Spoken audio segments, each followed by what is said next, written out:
Okay, Eden Zero, Chapter 180. We finally have our battle plan, and all it takes is reading the chapter title.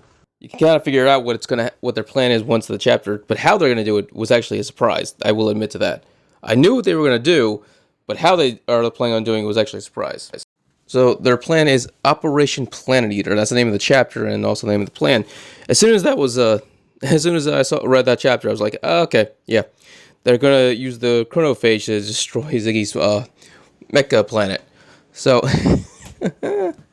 that's exactly what they plan on doing. Now, so they decided to have their team meeting to discuss this plan, which is all three groups: Elsie's, the Eden Zero, and Holy. So it starts out with Elsie saying she doesn't want anything to do with Holy. She wants her completely gone because she doesn't want anything to do with the government. And then Holy, of course, says, don't worry, Justice won't have any involvement in this. Elsie also, this is the first time she learns that they're also going to have to fight Dead End Crow, who's also on the planet. Elsie does not like that and says, why do we even have to focus on him? Why not just focus on Ziggy? Worry about Dead End Crow later.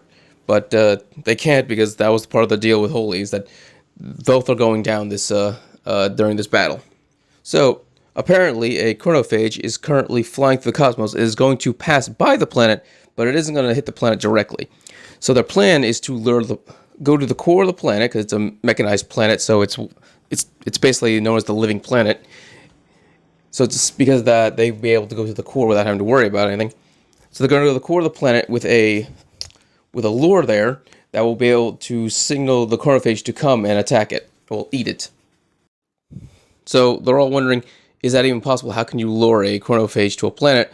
And Herman explains that there's always something in common that so far with planets that have been eaten, and that is the simple fact that Rebecca is there. And the reason for that is because distorted time happens. So whenever Rebecca uses her power on a planet, it's sending out a signal through her ether gear, her power, to the chronophage. So if a chronophage is near the area of the planet, then it's going to be signaled and go and eat the planet. That's why not every planet she's on ends up getting eaten. Only the ones that are near a chronophage. Of course, this also means that this is a time-sensitive mission where they can only do it if a chronophage is passing by, which is what is happening. So for this to work, they have to do two major things. One, they have to use their fleets to get past Ziggy's fleet, which is going to apparently have tens of thousands of unmanned drone ships. So they'll have to fight through that, and then be able to just sneak past with Elsie's ship and the Eden Zero. Be able to sneak past the battle onto the planet, where part of the group will have to go in and engage with Dead End Crow as a distraction. So this way, the rest of the invasion team can sneak Rebecca to the core, so she can activate her power. Now, this plan is brilliant and also very risky, because the chronophage eats whatever amount of time it's hungry for. It could be decades, it could be centuries, even thousands of years. It all determines on what the thing wants, how hungry it is. So, there's a huge possibility this planet could be eaten. Only a few years could be eaten. And as a result of that, a bunch of machines that once existed will have their younger selves exist in this time on this planet. For example, if all of the shining stars were built on this planet by Ziggy, which is a good possibility that is, then there could be a bunch of new shining stars, which would be very creepy if they decided to take Witch with them afterwards, just like they took Weiss from the old planet.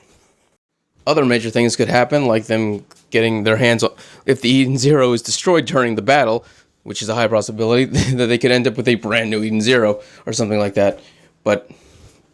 But this also means if Ziggy survives this, which he has a teleporting ability, so he's probably going to survive this. Like, that's just a fact. There's really nothing they can do to stop him with his ability just to fucking teleport. And it's long range. Like, the teleporting ability was used to set off bombs on one planet, which were an entire solar system away from another planet. In the last arc. That happened. That happened. Like, Ziggy just reached his arm out and just click, and then blew up the planet that they were on. That's why Witch died. Like, it's kind of ridiculous.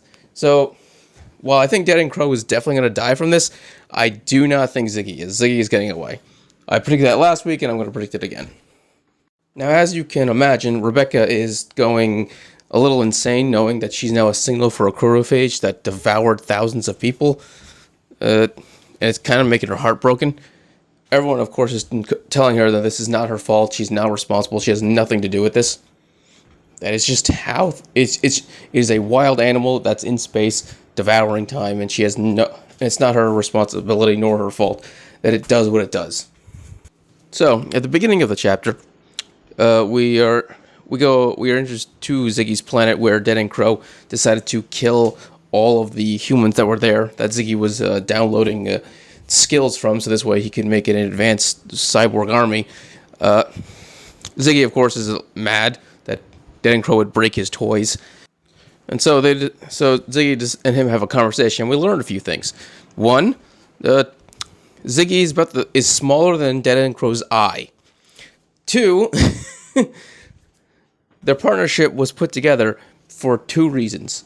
One, Dead and Crow wants to be able to have control over the entire cosmos without anyone else interfering, like Ziggy, so this way he could devour humans.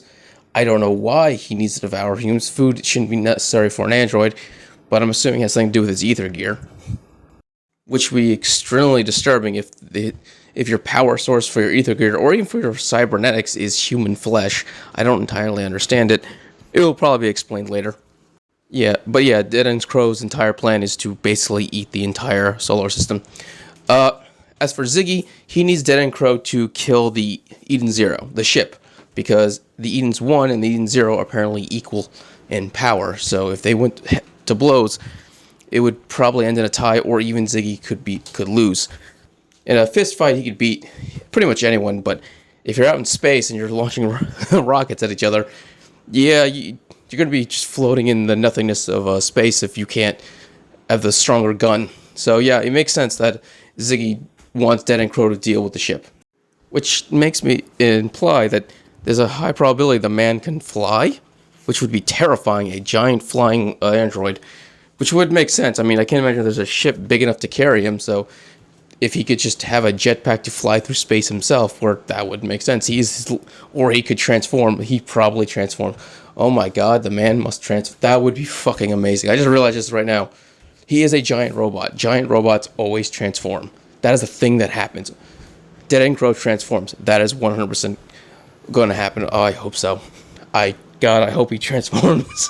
I don't care what he transforms into. Dinosaurs, a spaceship, a boat. I don't care. I just wanted to see him transform. Also, there's another reason why Ziggy cannot use the Eden's 1 take on the Eden 0, and that is because he's using all of its processing power to find Mother. Because we already learned about this a while ago, but he erased all of the data on the Eden's 1 on the memories of all of his androids, and most likely himself. So he probably has no idea how to get back to her. Which feeds into the theory that I had about my last video last week. That, yeah, he definitely had to erase all of his memories and everything. But yeah, he's currently trying to get to Mother, and so is Eden 0, which makes perfect sense. If the woman can grant wishes, then I can only imagine what wish he could grant. Probably wipe out all of humanity. That'd be terrifying. Nothing but androids and all organic life just snapped out of existence. Going full Thanos. Yeah. Ziggy's gonna go full Thanos. Okay. That was the video. I hope you enjoyed. Please subscribe, give us a thumbs up, maybe a comment below. This way you can have more videos of Eden 0 and other anime things. Thank you and have a great day.